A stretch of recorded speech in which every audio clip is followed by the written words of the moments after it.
Hi, everyone.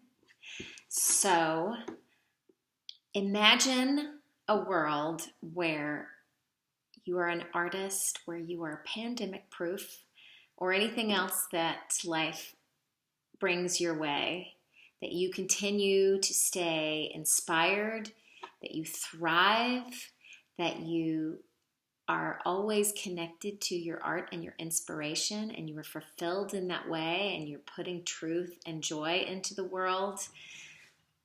And if you want tools in order to stay in that space in a time when we don't get to gather as much and we don't get to feed off of each other's inspiration as much, then this is the course for you.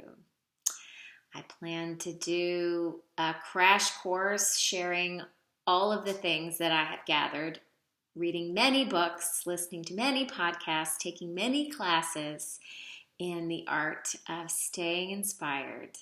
And if this sounds like something you want to get more of, then come along. Let's do it.